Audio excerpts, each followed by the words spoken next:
जैसे मैंने आपको रात को भी बोला था कि हमने इनको संजानी की जगह ऑफर की और इन्होंने हमसे 2 दफ़ा सीज़ फायर करके उन्होंने कहा आप हमारे रोक दें, हम संजानी की तरफ जा रहे हैं। यहाँ तक भी हुआ कि इन्होंने हमसे रास्ते खुलवाए कि संजानी की तरफ रहते हैं। कल रात की बात हमारा यही था कि ये जो तमाशा इस टाइम इस्लामाबाद की सड़कों पर बन रहा है ये ना बने।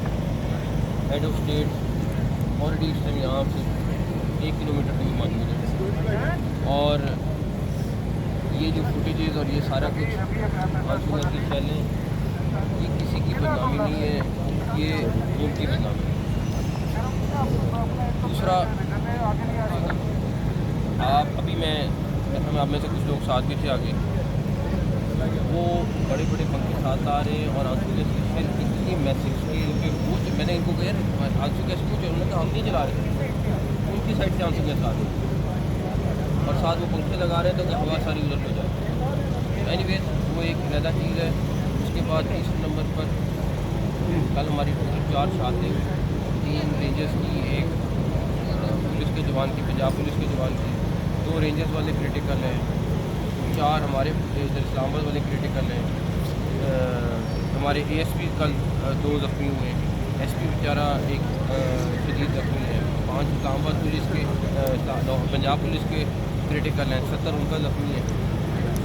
ये सारी सूरत हाल सिर्फ इसलिए है कि हम किसी भी सूरत में जानी नुकसान नहीं चाहते हैं और थे, लेकिन आपके सामने उन्होंने हर उस चीज़ का फ़ायदा उठाया, एडवांटेज लिया जहाँ पे वो ले सकते थे, शीट बना के या हर तरीके से। डेफिनेटली मैंने कल भी आपको 2-3 दफ़ा कहा कि गोली का जवाब गोली बहुत आसान था।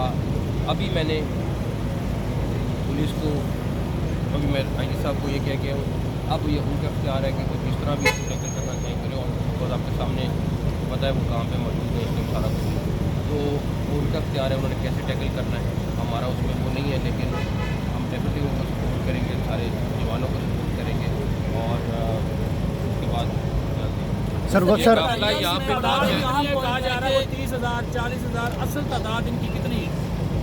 मैं एग्जैक्टली तो नहीं बता सकता, लेकिन इनके 3-4 काफ़िले हैं जो उन्होंने अभी ला के जोड़े हैं और मेन काफ़िला वही है।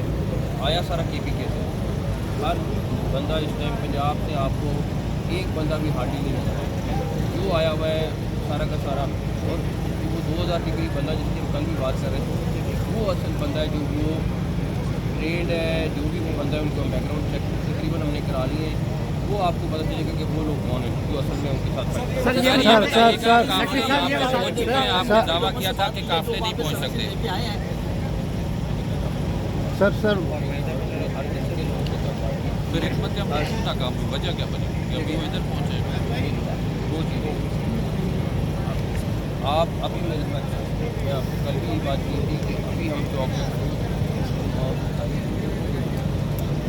मोहसिन नकवी साहब, हमने वो नहीं करा। व्हाट नेक्स्ट, अब अगला क्या आप लोगों की स्ट्रेटजी है और कोई एंगेज किया कहीं पे मुज़ाकरात में? सुबह से यहाँ तक पहुँच गए? आपको मैं बताऊं, वो मुज़ाकरात करते हैं, टाइम गेन करते हैं, आगे जाते हैं, उनके फैसले भी हो जाते हैं। उनकी पार्टी की आदत, आप उनसे पूछ लें उनकी पार्टी की आदत है। क्या संजानी का फैसला नहीं हुआ था? क्या संजानी जाने के लिए उन्होंने नहीं कहा था? सब कुछ था, लेकिन इस टाइम पे एक पीछे खुफिया लीडरशिप है जो सारा कंट्रोल कर रही है, जो उनकी पूरी बाकी लीडरशिप उसके आगे ज़ीरो है।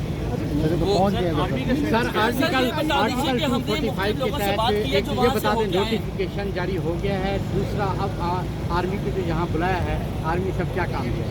आर्मी डेफिनेटली अपना डेलीगेशन है, सबसे पहला उसकी प्रोटेक्शन है, आपके रेड जोन की प्रोटेक्शन है, वो हमारे लिए सबसे ज़रूरी है। फिर मैं कहूँगा हेड ऑफ स्टेट आपका इस टाइम रेड जोन में बैठा हुआ है, उसकी प्रोटेक्शन हमारे लिए सबसे इम्पोर्टेंट सबसे इम्पोर्टेंट। अच्छा ये बताइए कि हमने लोगों से बात की है जो वहाँ पर हमने देखा जो 26 नंबर थे, फैजाबाद थे, इस्लामाबाद पुलिस के पास जो शेल्स हैं वो ख़त्म हो गए। हमने ये भी देखा कि कुछ लोगों को आने के लिए मुख्तलिफ शहरों की गाड़ियाँ रोक कर लिफ्ट लेनी पड़ी, लेकिन दूसरे साइड पर शेल्स ख़त्म होने का नाम नहीं ले रहे। ऑटोमेटिक गन्स इस्तेमाल हो रही हैं।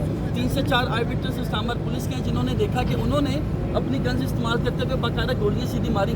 ड्रोन का इस्तेमाल भी किया जा रहा है और वो जो शेल्स इस्तेमाल किए जा रहे हैं उनका जो असर है इस्लामाबाद पुलिस उससे भी जाहिर है खासी मुतासर हो रही है।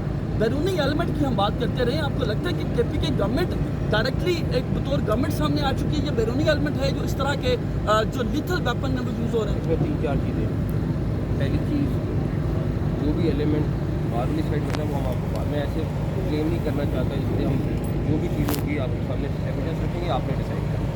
जहाँ तक रही बात केपी की गवर्नमेंट की, उसका हर आंसू गैस की शेल आपको मिल सकती है, किसी और को मिल सकती है। ये जो 4,500 का एक शेल आता है, क्या जो हज़ारों में चले हैं ये कहाँ से आए हैं? केपी की गवर्नमेंट के हैं, केपी की गवर्नमेंट ने उनको प्रोवाइड किए सारे के साथ, ये कोई वो कहीं और से नहीं लेके आए। दूसरे नंबर पर वेपन इस्तेमाल कर रहे हैं, कुछ पिक्चर्स आपके सामने सोशल मीडिया पे भी आई हैं, सारा कुछ है और फायरिंग कर रहे हैं। आपका पत्थरगढ़ पे जो हमारे जवान जख्मी हुए हैं, सारा कुछ फायरिंग से हुआ है। अभी भी जो आप हॉस्पिटल जाके कोई देख लेंगे, बट ये सारी चीज़ें एक तरफ है। हमने उनको अभी भी कहा कि आप किसी भी तरीके से इस टाइम तरफ आ जाए, नुकसान पाकिस्तान का है, किसी का नहीं है। आपने सियासत में नहीं करें, आपने अपने बातचीत के लिए जगह लेनी है, वो ले लें, वहाँ पर बैठ के अपना जो भी अपने ग्रह में आप कर लें, वो किसी चीज़ के लिए तैयार। मैं आपको बता रहा हूँ सारी की सारी। अच्छा, मैं एक और चीज़ बताऊँ, उनकी पूरी की पूरी लीडरशिप जो है वो स्कूल ढाबे को नहीं चाहती, वो इस तमाशे को नहीं चाहती, लेकिन एक पीछे खुफिया हाथ बैठी हुई है, वो हर चीज़ कंट्रोल करती है। अच्छा सर, ये बताइए सर, ये बुशरा बीबी की आप बात कर रहे हैं, उसका एजेंडा बिल्कुल पाकिस्तान का एजेंडा नहीं है। आप इनके किसी लीडर के पास चले जाएं, जाके उनसे पूछें कि आपका क्या स्टांस है, वो सब स्टांस अपना फ़र्क बताएंगे।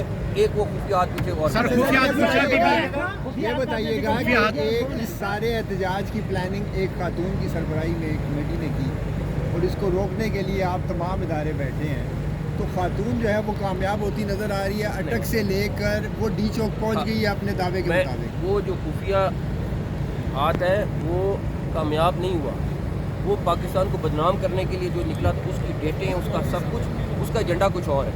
अगर उसका एजेंडा सिर्फ अपनी मुतालबात होते तो वो इस तरह ना करते। उस खुफिया हाथ को पकड़ने में नाकाम क्यों हुए अभी तक?